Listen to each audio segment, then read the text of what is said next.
Last சாப்டர்ல Loki வந்து mass பண்ணி விட்டான். அப்படி என்ன பண்ணான் அப்படிங்கிறத இந்த வீடியோல பார்த்துடலாம். லோக்கிக்கும் ரக்னிருக்கும் ஒரு சைடு சண்டை போயிட்டு இருக்கு. அப்போ வந்து ஹெரால்டு சொல்றாரு, "இத்தன வருஷமா அந்த லெஜெண்டரி டெவில் ஃப்ரூட் இருந்தது இல்லையா? அத யாரையும் சாப்பிட விடாம இதுதான் பார்த்துக்கிட்டு இருந்தது. சோ அது வந்து அவ்வளவு ஈஸியான ஒண்ணு கிடையாதுன்னு" சொல்லிட்டு அவர் சொல்றாரு. அந்த சைடு பார்த்தீங்கன்னா, கபானும் அதுக்கப்புறமா நம்ம ஷாங்க்ஸ் அவங்க 2 பேரும் என்ன பண்றாங்கன்னா, ஹெரால்ட்ட வந்து ஸ்டாப் பண்ணிட்டு இருக்காங்க. சோ அப்போதைக்கு வந்து கபான் வந்து ஒரு இம்பார்ட்டன்டான ஒண்ணு சொல்றாரு. என்னன்னா இந்த இம்மார்டல்ஸ் எல்லாம் இருக்காங்க இல்லையா? இவங்கள எப்படி ஸ்டாப் பண்றதுன்னா, அவங்கள அட்டாக் பண்றப்போ கான்குரர் ஹாக்கி இருக்கு இல்லையா? அத கோட் பண்ணி அட்டாக் பண்ணா அவங்க வந்து பெயின ஃபீல் பண்ணுவாங்க.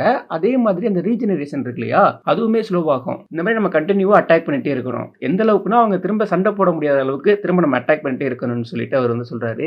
இது எப்படி அவருக்கு தெரியும்னா, சாங்ஸ தூக்குறதுக்கு நெறைய டைம் வந்து காட்ஸ் நைட் வந்து வந்திருக்காங்க. பட் ரோஜர் பைரிட்ல இருந்தவங்க அவங்க எல்லாரையுமே வந்து அடிச்சு விரட்டி விட்டுருக்காங்க. லோக்கிக்கும் ரக்னிருக்கும் சண்டை போயிட்டு இருந்தது இல்லையா? சோ அதுல லோக்கியோட ஹேமர் வந்து பிரேக் ஆயிருது. ரக்னில பாத்தீங்கன்னா அது ஒரு கியூட்டான ஒரு அணிலா வந்து மாறிடுது. ஸோ அது வந்து லோக்கிய வந்து அக்செப்ட் பண்ணிக்கிச்சு. டெவில் ஃப்ரூட் அப்போ வந்து லோக்கி கிட்டே கொடுக்குது. அவன் சாப்பிட்றான். சாப்பிட்றப்போ வந்து எப்படி டிரான்ஸ்ஃபார்ம் ஆகுறான்னா, அப்படியே நெயில்லாம் பெருசா வருது. ஷேடோவா தான் காட்டுறாங்க. ஃபுல்லா காட்டல. பட் அங்கேருந்து வெளில வரப்போ ஹியூமன் ஃபார்ம்ல தான் வர்றான். இந்த சைடு ஹெரால்டும் வராது. ஸோ அப்போதைக்கு வந்து லோக்கி சொல்றா, "நீங்க தான் இப்போ கான்சியஸா இருக்கீங்களே, உங்களை கில் பண்ண வேண்டாமே" அப்படின்னு சொல்லிட்டு சொல்றான். அப்போ ஹெரால்ட் என்ன சொல்றாருன்னா, "இதுக்கு முன்னாடி எனக்கு என்ன நடந்ததுன்னா, என்னோட தாட்ட வந்து இன்ஃப்ளூயன்ஸ் வந்து பண்றாங்க. அதனால நான் வந்து காட் மாதிரி ஃபீல் பண்றேன்" அப்படின்னு சொல்லிட்டு அவர் சொல்றாரு. ஸோ வேற ஆப்ஷனே கிடையாது. இப்போ வந்து லோக்கி வந்து அவங்க அப்பாவை கில் பண்ணி தான் ஆகணும். சோ நீ தான் இருக்கிறதுலே ஒஸ்டான அப்பா, என்னை இப்படி பண்ண வைக்கிறேன்னு சொல்லிட்டு லோக்கி ஒரு சரி சொல்றான். ஹெரால்ட் என்ன சொல்றாருன்னா, தேங்க்ஸ் சொல்றாரு. ஈடாவுக்காக நீ வந்து அந்த வில்லேஜ் அடிச்சு நொறுக்கணும் இல்லையா? அதுக்காக தேங்க்ஸ் சொல்றாரு. வேற வழியே இல்லாம ஒரு பெரிய பெயினோட அவங்க அப்பாவை லோக்கி வந்து கில் பண்றான்.